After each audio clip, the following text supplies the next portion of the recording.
Hello class 12th। आज और जल्दी से एक्सरसाइज 7.1 स्टार्ट करना है। आज इंटीग्रेशन की बहुत ही इंपॉर्टेंट चैप्टर है ये, बोर्ड के प्रोस्पेक्टस से और तुम्हारे प्री बोर्ड के प्रोस्पेक्टस से। ठीक, सारे कॉन्सेप्ट यहीं पर होंगे बहुत ही आसानी तरीके से। ठीक, जिसने इंट्रोडक्शन ना देखो पहले इंट्रोडक्शन फर्स्ट विजिट कर लो जाके इंट्रोडक्शन को, देन हम स्टार्ट करते हैं। बहुत ही एक एक बारीकी से तुम्हें समझाएंगे और बहुत बड़े बड़े क्वेश्चन तुम यूं ही आसानी से करने लगोगे। ठीक है, तो सब्सक्राइब करके रख लो भाई। पहला क्वेश्चन देखो क्या कह रहा है, find anti derivatives of sin 2x। ठीक, एक्सरसाइज 7.1 है। तो इंटीग्रल मैंने बताया था, एंटी डेरिवेटिव या इंटीग्रल बातें की है। ठीक है, sin 2x dx। अगर इंट्रोडक्शन देखा होगा तो आधे बच्चे ये क्वेश्चन ऐसे ही कर देंगे। sin x का इंटीग्रेशन क्या होता था, माइनस कॉस x। ठीक, तो माइनस का कॉस और x का मतलब है यहाँ पर 2x एक साथ चलेगा।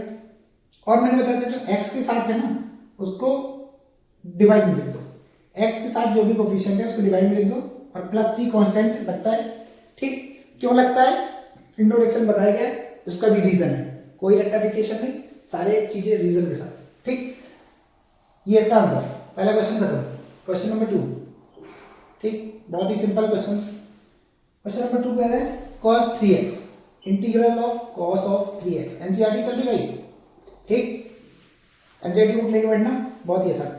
cos 3x का, cos x का माइनस sin x होता था, माइनस का sin 3x और x का जो कोफिशिएंट है उसको क्या करोगे, डिवाइड में लिखोगे और प्लस c। ये आंसर इसका। ठीक, क्वेश्चन नंबर 3। फालतू की बातें नहीं चलेगी, सिर्फ क्वेश्चन चलेंगे, कॉन्सेप्ट चलेंगे। बिल्कुल देख के शेयर करते जाओ और बढ़िया पढ़ाई करते रहो। ठीक, क्वेश्चन नंबर 3 कह रहा है e की पावर इंटीग्रल ऑफ e की पावर 2x dx। ये सारे क्वेश्चन जो आ रहे हैं अभी इसमें सारे मैंने इंट्रोडक्शन में बहुत ही आराम से इसको हाईलाइट कर रखे हैं सारे क्वेश्चन को, बट कोई बात नहीं, जिसने नहीं देखा यहाँ देख लो। e की पावर x का कोई कुछ नहीं बिगाड़ सकता, मैंने बताया था e की पावर x जैसी है तो e की पावर सेम रहेगी। ठीक, बट e की पावर x होता है तो डायरेक्ट e की power x plus c answer हो जाता, बट यहाँ पर 2x है तो x का जो कोफिशिएंट है उसको क्या करना है, बस डिवाइड में फेंकना, प्लस c आंसर। ठीक, e की पावर 2x अपॉन 2 प्लस 3, ये इसका आंसर। क्वेश्चन नंबर 3 खत्म। मूव करते हैं क्वेश्चन नंबर 4 की तरफ। क्वेश्चन नंबर 4 कह रहा है इंटीग्रल करना है हमें ax प्लस b का होल स्क्वायर dx। ठीक, इसको देखो थोड़ा सा ध्यान से, थोड़ा सा हटके आएगा। देखो पूरा एक फंक्शन है तो x की पावर n का मैंने इंटीग्रल बताया था, इंटीग्रल ऑफ x की पावर n dx। जिसको नहीं याद है ये सबसे बेसिक इसका फॉर्मूला है, ये याद करना पड़ेगा। x की पावर जो भी है n plus 1 upon n plus 1 plus c। x की जो भी पावर में लिखा हो उसमें एक ऐड कर दो और जो भी पूरी पावर बन गई हो उसको नीचे लिख दो। ठीक है, तो देखो ये पूरा x है, x की पावर n, तो क्या होगा x की power n plus 1, 2 plus 1 that is 3 और जो भी पावर में है उसको नीचे लिखना पड़ेगा। ठीक, अब एक चीज सोचो, यहां पर अभी आंसर नहीं आया। ठीक है, ध्यान देना, जैसे अगर इसका डेरिवेटिव करते हो तो अंदर वाले को भी फिर से डी बाई डी एक्स करना पड़ता। ठीक, तो कांस्टेंट टर्म का तो जीरो रहेगा और जो x के साथ मैंने बताया था, x के साथ कहीं भी दिख जाए, x के साथ जो भी कोफिशिएंट दिख जाए उसको बस नीचे लिख दो एक बार। ठीक, प्लस 3। अब ये आंसर है इसका। ठीक, बहुत ही सिंपल। क्वेश्चन नंबर 4, 1 2 3 4 क्वेश्चन हो गए। ठीक, किसी क्वेश्चन में डाउट आ रहा हो बेझिझक कमेंट कर देना। ठीक, तुम्हारा भाई यहाँ खड़ा है तुम्हें एक एक डिटेलिंग बताने के लिए। ठीक, क्वेश्चन नंबर 5 पे मूव करते हैं, इसको इरेज करना है क्वेश्चन नंबर 4 तक। ठीक, मूव करेंगे क्वेश्चन नंबर 5। देखो जल्दी से,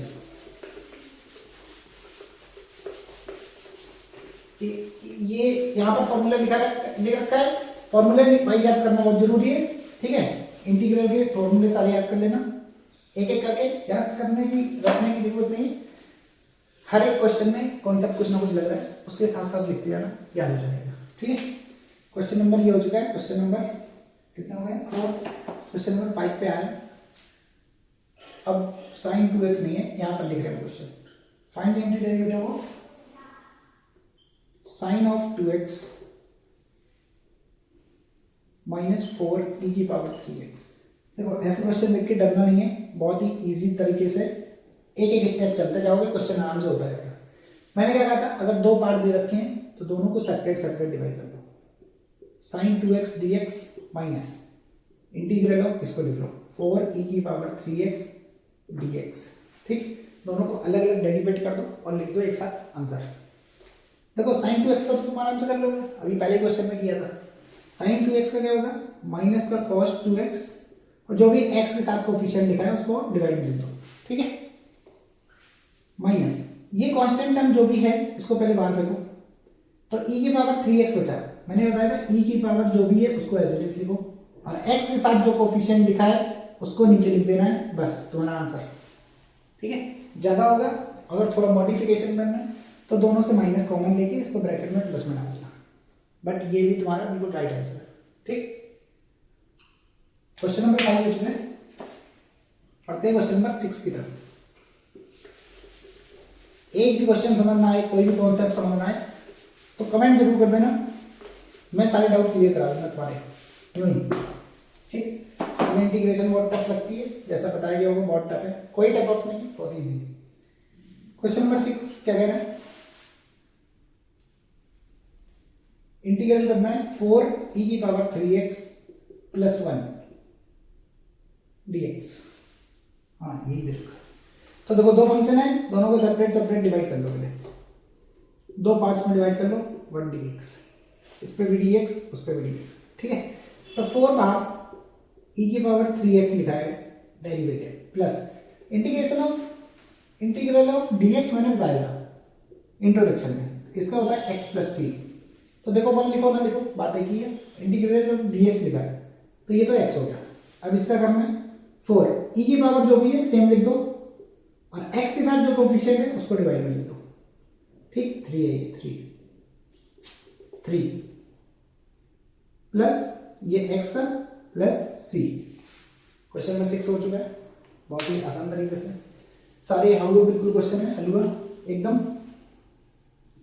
इसलिए कह रहे हैं इंट्रोडक्शन, हर एक क्वेश्चन हर एक एक्सरसाइज से पहले इंट्रोडक्शन कराएंगे, उससे तुम्हें कॉन्सेप्ट क्लियर हो जाएंगे और बर्डन भी नहीं पड़ेगा कि सारा कॉन्सेप्ट, क्योंकि ऐसे तो इसमें 10 एक्सरसाइज है, 10 एक्सरसाइज का एक साथ इंट्रोडक्शन लेके बैठ गए, एक आधे घंटे का तो इंट्रोडक्शन हो जाएगा, तो दिक्कत हो जाएगी। एक एक एक्सरसाइज का एक एक छोटा छोटा इंट्रोडक्शन पकड़ोगे, सारा एक बार में फिनिश हो जाएगा। ठीक, क्वेश्चन नंबर 6 हो चुका है, मूव करते हैं क्वेश्चन नंबर 7 की तरफ।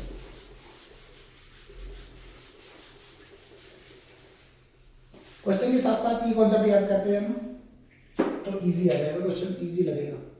क्वेश्चन नंबर 7 क्या रहा है, इंटीग्रल करना है x² 1 - 1/x² dx। देखो बड़े क्वेश्चन देख के डरना नहीं, बाबा कह रहे हैं ये क्वेश्चन। ठीक, बस अपना एक कॉन्सेप्ट याद रखना जो बताए, पहले इसको अंदर मल्टीप्लाई करना। ठीक, तो x² कैसे करोगे, तो x² × 1/x² और होल में dx, क्योंकि x² का मैंने अंदर मल्टीप्लाई किया, ये कैंसिल। इंटीग्रल क्या बचा, x² - 1 होल में dx। ठीक, अब दो फंक्शन लिख गए, सेपरेट सेपरेट डिवाइड करके लिख लो। ठीक, x की पावर n दिख रहा है, x की पावर n का वो लिखा है, जो भी पावर में एक ऐड कर दो, पावर में एक बढ़ा के लिख दो, तो 2 है तो 3, और जो भी पावर में है उसको नीचे लिख दो, minus integral of dx that is x + c।